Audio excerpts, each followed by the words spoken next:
tous. Paix et bénédiction de l'Esprit Saint soient sur toi en abondance.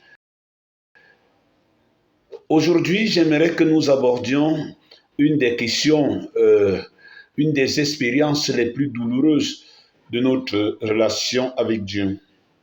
Il s'agit de la question de la sécheresse spirituelle.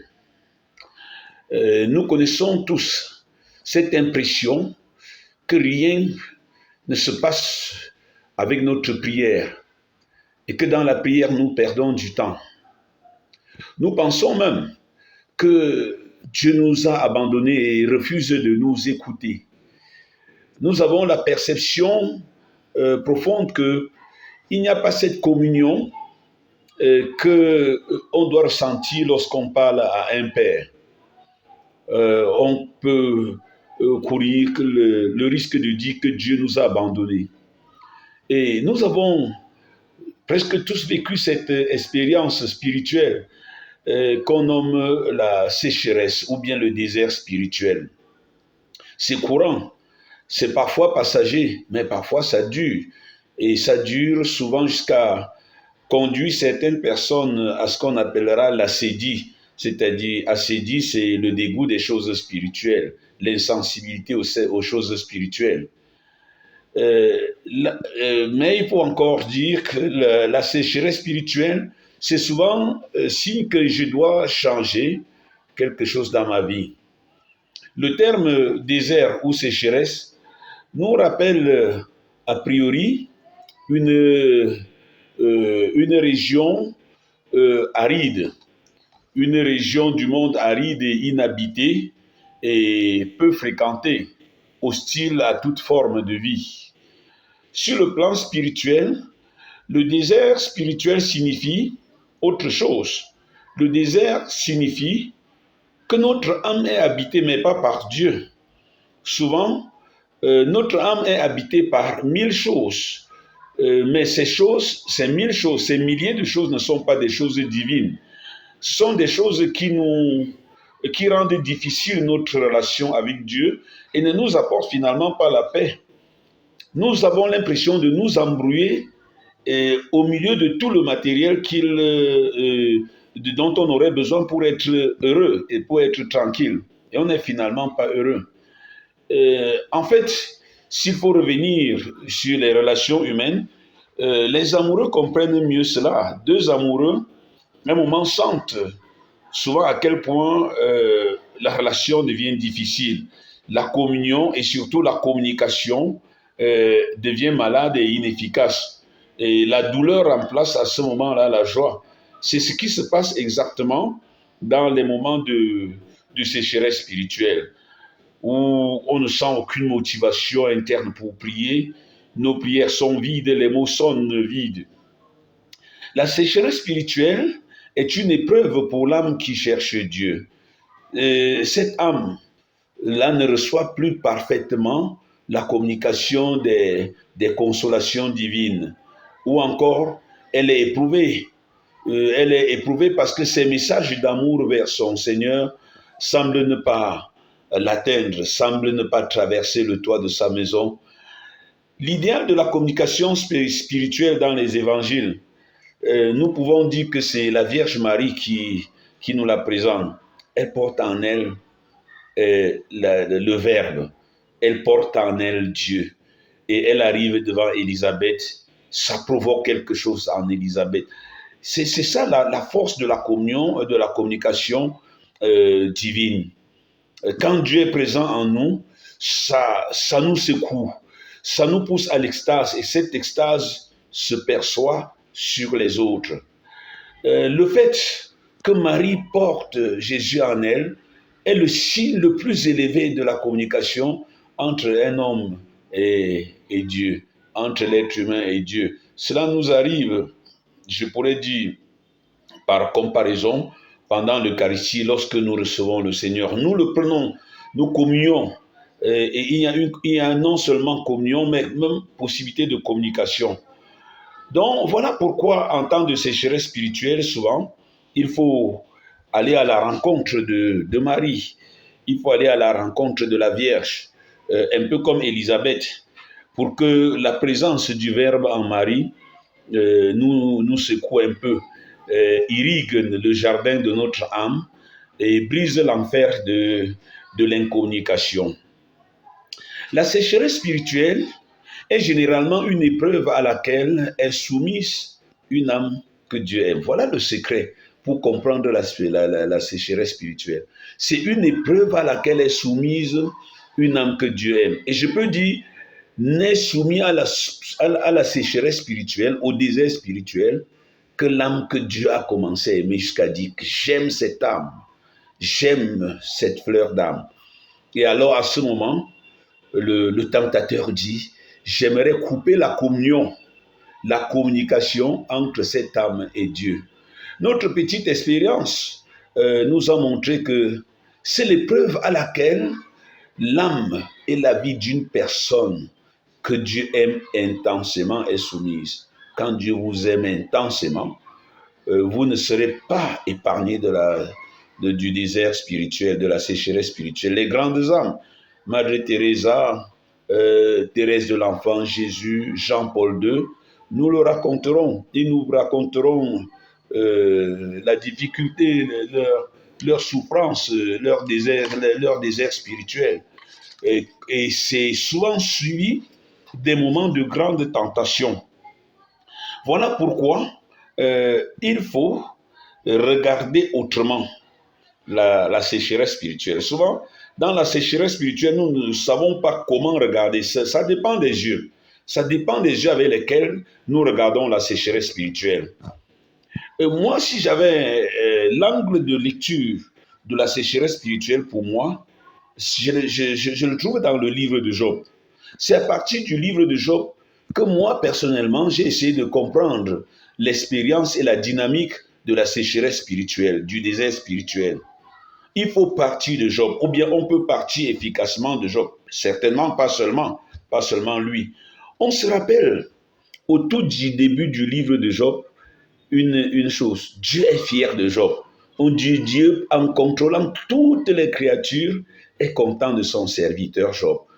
Dieu est fier de son serviteur Job et Satan, le jaloux. Donc vous comprenez que dans l'expérience du désert spirituel, il y a la jalousie de Satan qui vient après l'amour de Dieu. Donc il y a d'abord l'amour de Dieu. Il y a fortement l'amour de Dieu. Dieu qui t'aime et Satan dit, je vais couper cette communication. Donc, quand Dieu aime son serviteur Job, Satan laisse croire à Dieu qui ne comprend pas qu'il suffit de l'épreuve. Il suffit de tailler la communication. Il dit, reste un peu, ne communique plus un peu avec Job. Ou bien il ne faut plus qu'il perçoive ton amour et tu verras, il va te maudire. Dieu dit, vas-y, mais ne touche pas son âme. Donc c'est finalement l'âme qui est la partie du corps qui souffre plutôt de manière passive parce qu'elle voit. Dieu dit, laisse son âme pour que l'âme puisse bien voir. Hein. Ce n'est pas seulement pour qu'il le vive, mais pour que l'âme puisse bien faire l'expérience de cette sécheresse. Donc, Satan a sa maîtrise de l'âme humaine. Il sait que régulièrement, quand nous sommes soumis à une épreuve, nous ne voulons pas affronter l'épreuve. Nous nous tournons contre lui. Nous nous retournons contre lui. Et malheureusement, souvent, nous l'abandonnons. On doit toujours donc, en matière de sécheresse spirituelle, on doit d'abord penser à l'amour débordant de Dieu qui provoque ensuite le courroux du démon, du tentateur, du jaloux, et qui donc décide de nous éprouver, de mettre à mal la communication d'amour, la communion d'amour entre Dieu et moi. Il décide de nous faire croire que Dieu est loin, que Dieu est insensible, que Dieu est trop loin et que Dieu est silencieux. Oui, l'épreuve que nous affrontons apparaît donc comme une opportunité pour nous pour dire, oh mon Dieu, je sais que tu n'es pas loin. Tu sais tout, tu sais que je t'aime, car je sais que tu m'aimes. On le voit très clairement parce que même Jésus, quand il est baptisé, le Père du ciel fait jaillir un cri dans lequel il déclare celui-ci est mon fils bien-aimé en qui j'ai mis tout mon amour. Et immédiatement dans la précision, disons avec l'évangile de Marc, on dit le diable l'emporta au désert pour le tenter. Et donc, vous voyez, ça revient. L'amour de Dieu déclaré, la flamme de Dieu déclarée, l'irruption du tentateur et le désert, l'épreuve du désert. Jésus, il dura 40 jours pour y être tenté. Ça veut dire tous les jours. La tentation, l'épreuve, ce n'est pas le dernier jour, ce n'est pas le 40e jour. L'épreuve, c'est pendant tout ce temps du désert. Donc, pour comprendre l'expérience du désert spirituel, il faut se situer dans une dimension spirituelle suffisamment profonde, totalement trempée dans la grâce. Il faut regarder avec les yeux de la foi afin de comprendre ce qui est en jeu, afin de comprendre les intérêts en jeu. Autrement, on risque s'y accommoder. Si nous ne regardons pas avec les yeux de la foi, on risque de dire, bon, je vis une expérience spirituelle, ça finira seul. Et là, c'est justement le piège du tentateur, te laisser croire que, bon, tu laisses passer cette période et tu reprendras. Non, tu t'éloignes, et finalement, l'écho de Dieu finit dans ton cœur et les choses qui t'éloignaient de Dieu prennent place et créent un fracas, et créent un désordre, met dans ta vie le chaos. Dans la situation de sécheresse spirituelle, il faut bien se dire que les yeux sont capables de regarder, mais ne suffisent pas pour voir. Quelqu'un m'avait dit une fois, on convoit plus avec l'esprit qu'avec l'œil. Et un autre m'avait dit, non, on voit bien seulement avec le cœur. Ouais, on dit, on voit mieux avec l'esprit qu'avec le cœur. Un autre dit, on voit bien seulement avec le cœur. En réalité, regarder, c'est facile. Mais il faut se laisser capturer par l'âme. Il faut se laisser toucher par l'âme. Pour dire vrai, ce qui t'arrive pendant l'expérience du désert spirituel, ce n'est pas propre à toi. Ce n'est pas propre à toi. C'est une maladie, une épreuve qu'affrontent tous ceux qui veulent le faire réellement un chemin spirituel. En fait, quand tu ne fais pas de chemin spirituel, tu ne sais même pas qu'il y a un désert dans ta vie. Tu ne sais même pas. C'est quand tu as l'expérience de la communication que tu dis à un moment, ah, je ne communique pas plus avec Dieu. Quelque chose ne va pas dans ma communication. Quand la main de Dieu veut te toucher, imagine, toi, comment se sent le diable. Par nature, le diable est jaloux, destructeur, tentateur. Surtout, il est rusé. Dans un monde où tout est sexué, par exemple, le diable aime se servir des femmes pour éloigner les humains de Dieu. Donc, lorsque vous êtes parfois en train de vouloir prier, votre esprit est chamboulé et tourne soit vers l'argent, maman, soit vers le sexe. Donc, le diable aime se servir de ça. Et régulièrement, toi, comme tu es belle, une belle fille, il te demande à quoi te sert encore l'amour de Dieu quand tu as tout l'amour autour de toi. Imagine-toi ce qui se passe lorsque l'Esprit Saint veut te faire comprendre que ta beauté est une louange à Dieu, que ta beauté devrait te rapprocher de Dieu. Satan dit non. Il faut que cette beauté ne serve ni à elle, ni à personne de sa famille, ni à Dieu. Mais il ne va pas t'envoyer des gens avec ces messages-là. Ils vont t'envoyer des gens qui vont te rendre orgueilleuse de ta beauté, fière de ta beauté. Tu passeras des heures devant le miroir à t'auto-contempler et ça te permettra de recevoir très rapidement les messages d'admiration de tous ceux qui veulent t'éloigner de Dieu. L'absence de Dieu, à ce moment-là, est provoquée artificiellement par le diable qui remplit cette absence.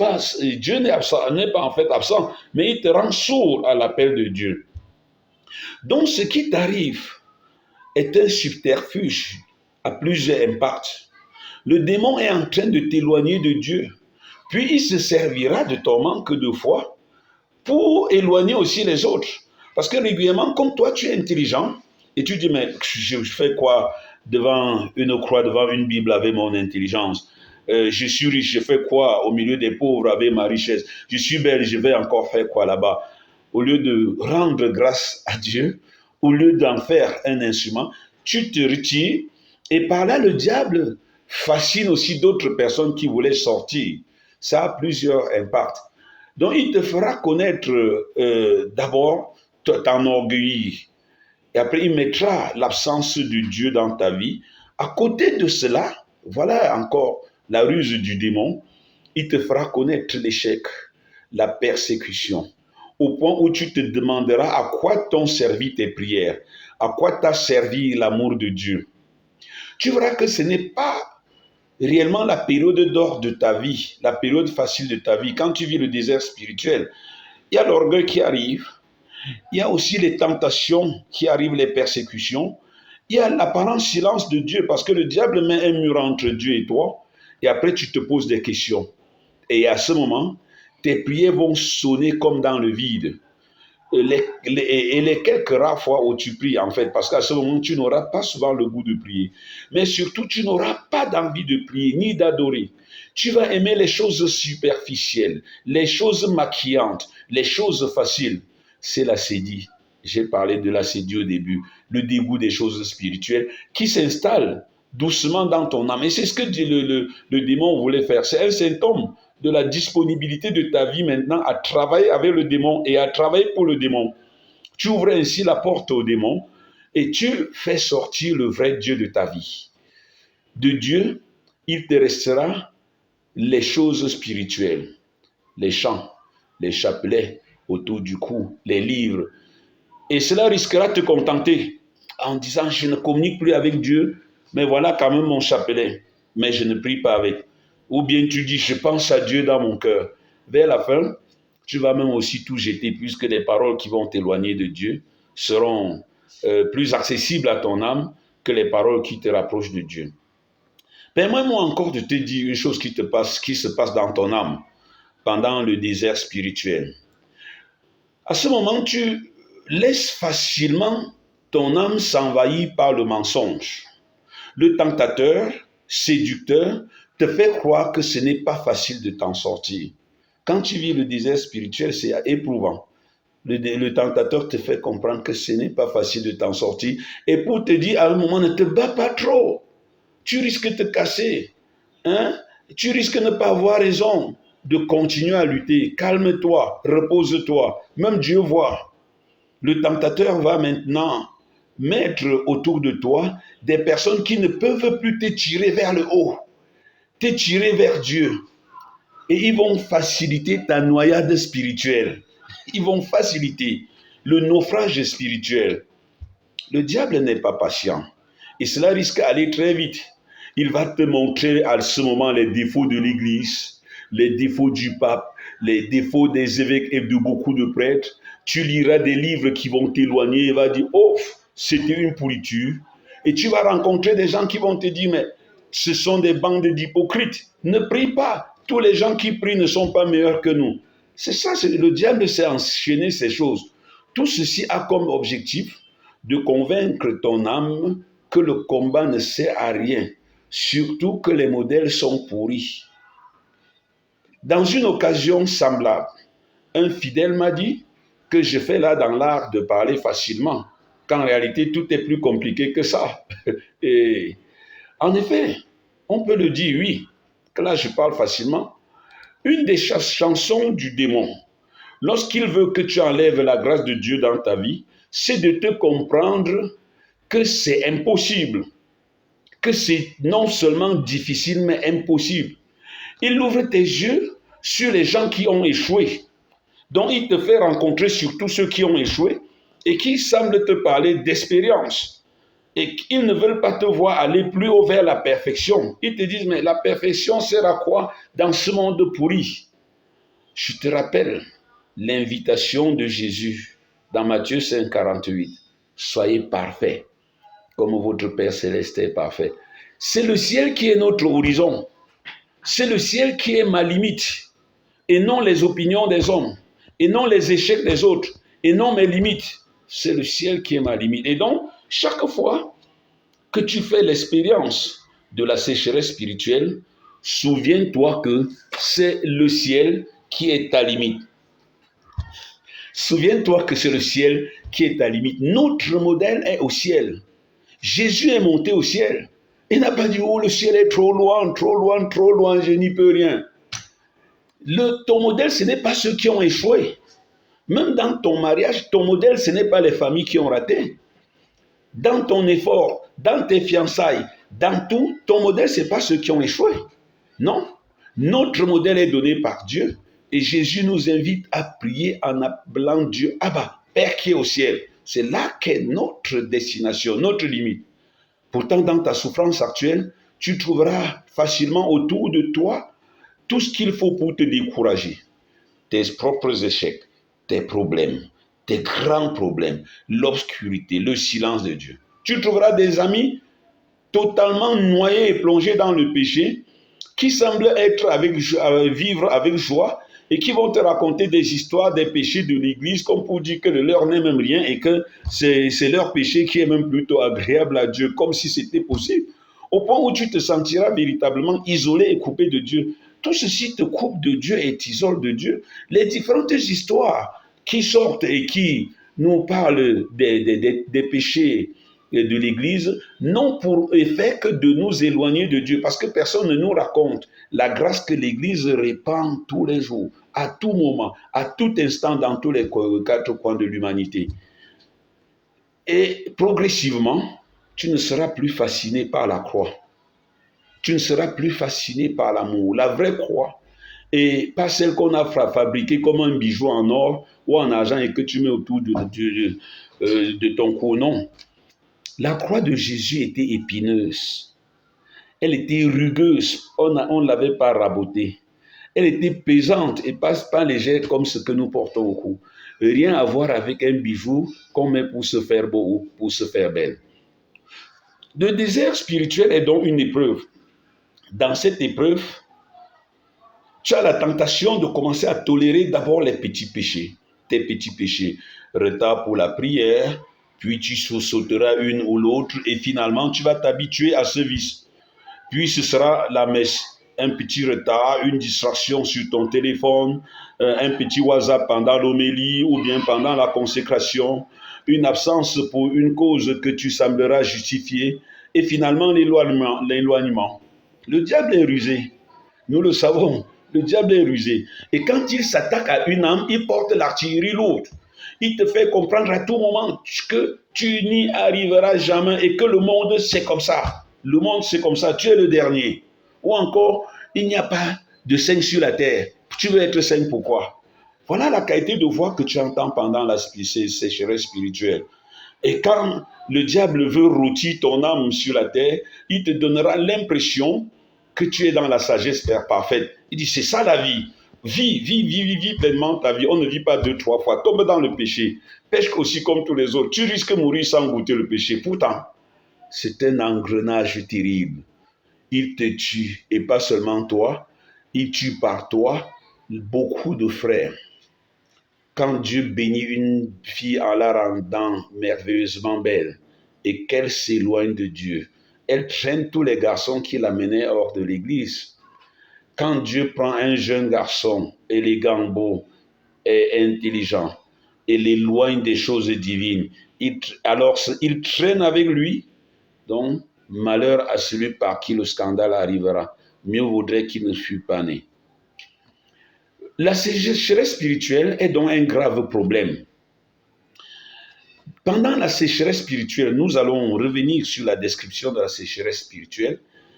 La première chose, c'est de connaître que la sécheresse spirituelle est arrivée dans ta vie parce que Dieu t'aime. Nous reviendrons, et ce sera le thème de la toute prochaine émission. Nous reviendrons là-dessus. C'est parce que Dieu t'aime que le diable vient te tenter. Mais alors à ce moment, il y a un Dieu qui te regarde. Il veut voir tes efforts pour lui parler. Dieu n'est jamais loin. Et surtout dans ta sécheresse spirituelle, il est là à côté de toi. L'une des manières les plus fortes, c'est de prier à Dieu en sachant qu'il ne t'écoute pas, mais tu vas crier plus fort. Donc quand quelqu'un ne t'écoute pas, par expérience, tu parles plus fort. Quand une prière semble ne pas aller vers Dieu, il faut alors prier avec beaucoup d'insistance. Prier par folie même. Et Saint Paul dira que la folie pour Dieu est plus sage que la sagesse de l'homme. Il faut prier. Et c'est à ce moment que le tentateur va se fatiguer. Il faut mettre plus de temps à la prière, plus de temps à l'adoration. Allez à l'adoration même si rien ne vient dans votre tête ni dans votre cœur, même si vous ne sentez rien. Et c'est exactement la même chose que vous ferez quand vous serez marié. Quand vous semblez ne plus aimer votre femme, aimez-la fortement. Parce que c'est à ce moment-là que le démon va entrer. Quand vous semblez ne plus aimer votre mari, aimez-le. Investissez l'amour, posez des actes d'amour. Et vous verrez que celui qui voulait mettre la zizanie dans votre foyer va s'éloigner. Le démon va s'éloigner. Même souvent, l'homme qui voulait mettre la zizanie chez vous va s'éloigner. Quand il y a la sécheresse spirituelle, la première chose, c'est de fréquenter la prière. Et donc, à ce moment, les groupes de prière nous aident. La prière communautaire, la prière collective, mais des groupes de prière personnels. Et après, nous allons passer tout à l'heure, dans la prochaine émission, à diagnostiquer parfois les causes de la sécheresse